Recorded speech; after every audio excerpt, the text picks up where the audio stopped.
Como atingir a paz mundial, a paz perpétua? Primeiro, o que é paz? O estado primordial de não conflito, o eterno mar de calma com que todos sonhamos nos pós-vida. O debate é longo, mas hoje vamos especificar, filtrar, diminuir. Pense na paz mundial, não a faixa que as Miss Universos carregam. Não, vamos pensar em imagens que verdadeiramente reflitam isso. Crianças felizes, sem medo. O céu limpo sem o risco de foguetes o rasgarem. Um mundo verdadeiramente feliz. Experimente esse momento, saboreie. Opa, experimentou? Lembrando que isso não existe, tá? E amanhã você vai pegar o trem. Se tiver o azar de morar numa cidade ruim, vai ter que esconder o celular no bolso e rezar para não te roubarem. Paz mundial é algo utópico, mas mesmo sendo uma utopia, houve quem tentasse imaginar meios minimamente racionais para implantá-la. O filósofo Immanuel Kant foi um desses. Kant escreveu o Ensaio à Paz Perpétua, fantasiando esse conceito na forma de um acordo diplomático. Você provavelmente não leu. Se você leu, parabéns! Você está entre os 1%. Tome esse biscoito de arroz como recompensa. Ah, você não leu? Bom, você não vai ganhar o biscoito de arroz, mas vou te levar para explorar essa ideia de como chegar à paz mundial, um mundo sem guerras, através dessa jornada que vai ser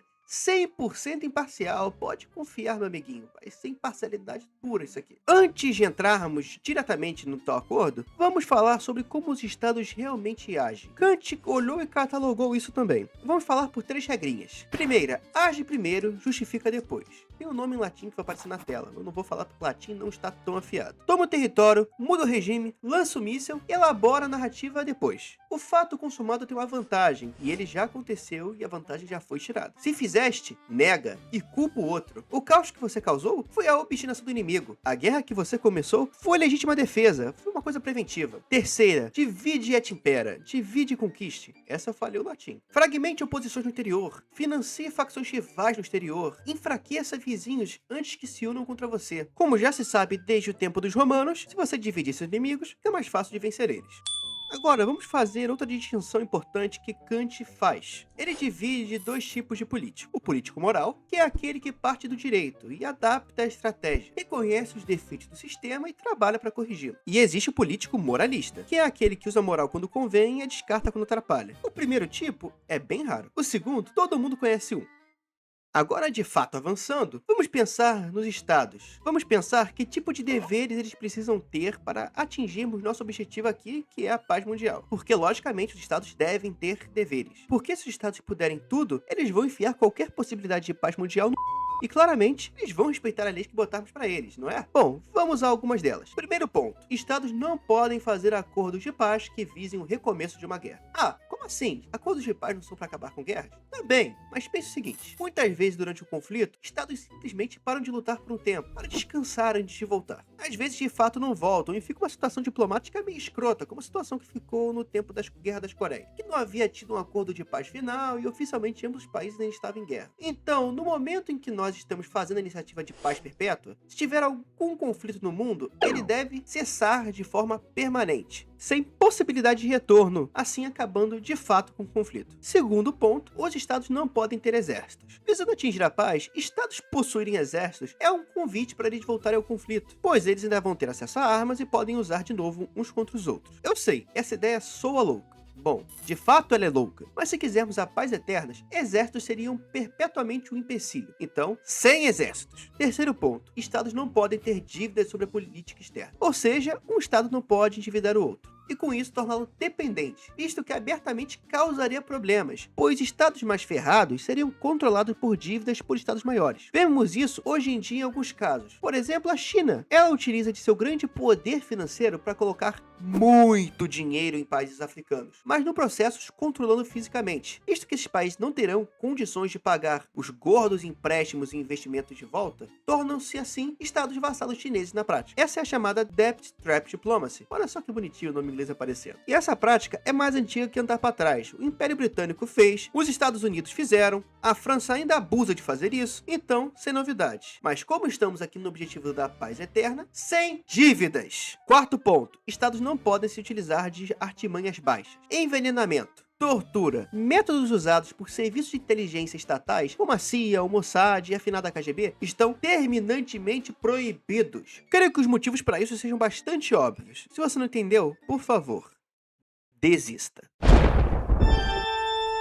quinto ponto, estados não podem interferir na constituição dos outros. Isso emenda um pouco na anterior, porque quem normalmente faz essas coisas é a mesma entidade, serviços de inteligência estatais. Os Estados Unidos, creio, seriam os que mais fizeram isso no século 21 e 20. Iraque, Líbia, etc. A Rússia fez recentemente na Ucrânia, ou tentou fazer, né? Um estado forte interferindo no mais fraco é normal e sempre aconteceu. Mas como nosso objetivo é a paz eterna, sem interferências. Sexto ponto, que na verdade era o segundo, mas eu joguei pro final porque pouco acontece hoje em dia. Estados não podem comprar ou herdar outro estado. Na época de Kant, um estado podia comprar outro ou um rei podia herdar outro reino. E acontecia o que se chamava de união pessoal, onde o rei era monarca de dois países ao mesmo tempo. Mas eles continuavam sendo dois países separados. Isso já aconteceu na Espanha. O rei de lá era simultaneamente rei de Nápoles, do Sacro Império Romano-Germânico e de Portugal. Para Kant, além das consequências geopolíticas óbvias que isso traz, o povo seria negligenciado no processo, tanto por não ter tido escolha nisso, quanto pelo monarca se importar com um reino em detrimento de outro, e sem comprar também por motivos parecidos. Agora, saindo dessas preliminares, chegamos às sessões de facto mais substanciais. Chegamos às questões das formas de governo. Como você deve perceber, vivemos em uma democracia, mas ela está longe de ser a única forma de governo. Existem monarquias, ditaduras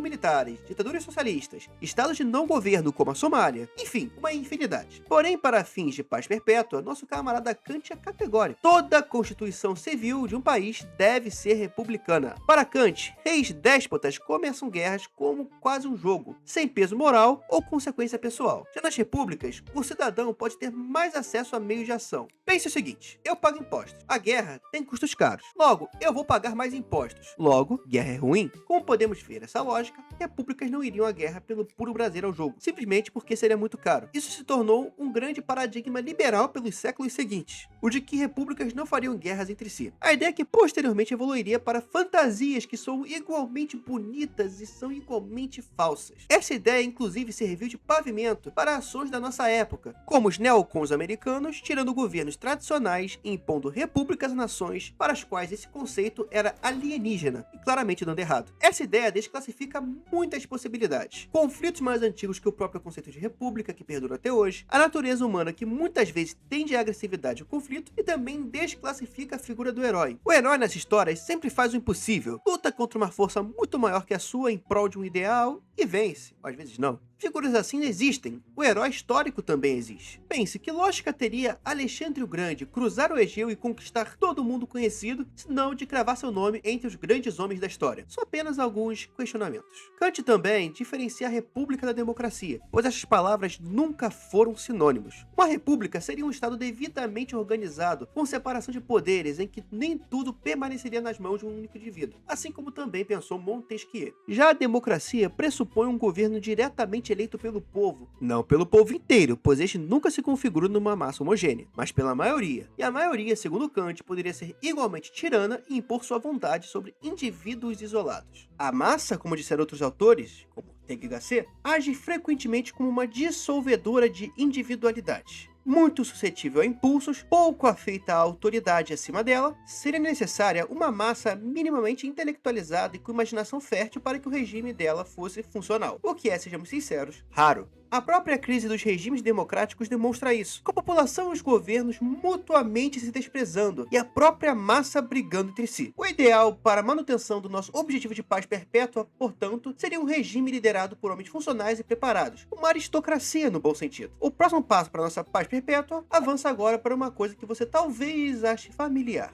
A ideia de uma federação livre de estados. Não identificou de cara? Tá. Mas é a ideia basicamente que deu origem a essa coisinha aqui, ó. Kant aqui parte um pouco da premissa hobbesiana do estado de natureza, um grande todos contra todos. Uma guerra sem fim. Então, assim como os homens precisam de um estado para que sejam minimamente e eticamente controlados, os estados também precisam desse elemento. E assim nasce a ideia da federação, que apesar disso, não seria um governo mundial. Kant não era afeito à ideia ideia de um governo mundial, pois demandaria um legislador acima de todos, e esse legislador acabaria por oprimir outros povos. A federação teria como princípio que membros desta federação não entrariam em guerra uns contra os outros, e como ela seria algo livre e voluntário, abarcaria o mundo todo. Não haveria guerras entre os estados, portanto não haveria guerras no mundo. Essa ideia foi popular e genuinamente acreditada no pós-Segunda Guerra Mundial, onde a exaustão do conflito levou as pessoas a genuinamente acreditarem na federação, no caso a ONU, como uma mediadora de conflitos, o que se provou bem fraco na prática. Vide que os estados grandes podem desobedecer sem consequências, até estados pequenos desobedecem. Esse paradigma também é um dos que está em pleno enfraquecimento com o roer da ordem liberal que vemos hoje em dia. Kant diz que uma das formas de mais atrair países para essa federação é através de uma grande república entrar e as outras a acompanharem. Justamente aconteceu quando os grandes vencedores da Segunda Guerra Mundial, União Soviética, Estados Unidos, Império Britânico, França e China, entraram na ONU. O resto do mundo foi junto. E no pós-Guerra Fria, foi os Estados Unidos que serviram de hegemon para manter o resto da federação unida. Isso entra em contato com uma das teorias das relações internacionais, conhecida como teoria da estabilidade hegemônica, que diz que um grande hegemon pode manter a estabilidade do resto do sistema mundo, o que por si também, de certa forma, foram violações dos princípios kantianos, pois para os Estados Unidos manterem essa estabilidade, precisaram usar meios sujos para isso. O próximo conceito é o que Kant estabelece como direito cosmopolita, limitado à hospitalidade universal. O que seria isso? A possibilidade de você ir a uma terra estrangeira sem causar problemas, livremente e ser bem tratado, valendo para todas as nações. Aqui também está algo polêmico na modernidade, pois questões de imigrações são uma das discussões mais acirradas no mundo hoje, capazes de mudar o placar de eleições no hemisfério norte. Eu não vou entrar no mérito de quem está certo ou errado, pois acho que em ambos os lados existe uma profunda idealização da figura do imigrante, seja como uma figura invasora e portanto negativa, seja como a ideia de que todo imigrante é um coitado incapaz de causar problemas. Cada caso é um caso e eu não vou recorrer às generalizações para isso. Porém, em Kant, a situação já aparece de forma diferente. Ele não disse que todo mundo pode morar em qualquer lugar. Disse que ninguém pode ser atacado só por aparecer. É menos do que a esquerda quer e mais do que a direita aceita. Kant acredita que você, brazuca, possa visitar a Europa ou morar lá e ser bem tratado sem impeditivos. Da mesma forma que alguém chega como refugiado em uma terra estrangeira, não deve causar problemas para essa terra. Direito de visita, não direito de conquista. E essa distinção pequena no papel é enorme na prática. Agora avançando, Kant nos dá as garantias da nossa paz perpétua, porque aqui estivemos discutindo como ela seria, mas que garantia temos de que ela é possível? Por enquanto nenhuma. Então ele nos oferece alguns argumentos, eles giram em torno da natureza. Kant não é como Rousseau, que define o homem como um bom por natureza, nem totalmente hobbesiano, que vê o homem como um monstro acorrentado. Kant acredita que o homem seja racional e que a providência divina use essa racionalidade da agressividade humana para produzir ordem. A natureza já usou esse mecanismo para fazer com que os homens se espalhassem pelos cantos mais distantes da Terra, habitando condições difíceis e desagradáveis, porque muitas vezes estavam fugindo de conflitos. No nosso cenário, pense o seguinte: a federação que citamos anteriormente não teria adesão de todas as nações. Não podemos forçá-las, porém, as que não aderirem ficarão com receio de atacar membros da federação e arranjar problemas com os demais. Então, mesmo que não entrem, a desvantagem e o risco de travar guerra contra nações da federação será muito grande, o que pode induzir mais e mais países a entrarem na federação, nem que seja para se defenderem de possíveis agressores. Movimentos iguais a esse existiram na vida real. A OTAN foi muito isso. Após o início da guerra da Ucrânia, Finlândia e Suécia entraram na aliança, sendo que resistiram a isso por décadas, temendo represálias russas ao seu território. Mas nesse mesmo exemplo, vemos que isso não elimina totalmente a guerra, por mais que a diminua. Se o agressor for forte o suficiente, pode lançar ataques preventivos para impedir países de entrar na federação, como o caso da invasão da Ucrânia. Kant também levanta o comércio como uma das garantias. Seguindo a lógica pura e simples, ninguém gosta de perder dinheiro. Logo, você não vai atacar uma nação da qual se beneficia comercialmente, pois isso tornaria a guerra economicamente inviável. Hoje temos a teoria liberal da interdependência complexa, que fala justamente disso, ainda mais num mundo globalizado de formas que Kant nem sequer imaginava. Mas, novamente, a guerra da Ucrânia serviu para mostrar que isso não é necessariamente uma verdade. A Rússia invadiu a Ucrânia, quebrando laços com grandes parceiros econômicos europeus. E a China, caso invada Taiwan, eventualmente arriscará efeitos econômicos devastadores no mundo todo, incluindo a paralisação da cadeia de semicondutores produzidos na ilha, componentes essenciais para toda a indústria tecnológica mundial. Ainda assim, Xi Jinping trata a questão de Taiwan como uma causa nacional inacabada, o capítulo não resolvido da Guerra Civil Chinesa, uma disputa que o dinheiro aparentemente não resolve. Kant, por fim, propõe chamar os filósofos para dentro dos governos. Nossa, que surpresa, um filósofo falando isso. Ele não é ingênuo no ponto de querer filósofos como chefes de Estado. Ele acredita que eles sejam tão corruptíveis quanto qualquer homem com poder. Porém, acredita que o monarca deve secretamente aconselhar-se com filósofos, em segredo, pois reis não devem admitir publicamente que são burros ou incapazes. Então, tem que ser no sigilo. O orgulho do poder exige a ficção da onisciência. É o artigo mais honesto do ensaio inteiro. E por aqui, vemos o mundo com a paz mundial estabelecida. Ou não, vá da sua opinião, deixa nos comentários o que você acha. E também, se você discorda de mim em alguma coisa, se concorda, importa, deixa aí embaixo. Deixa o like também, não se esqueça de se inscrever. E valeu, até o próximo vídeo. Falou!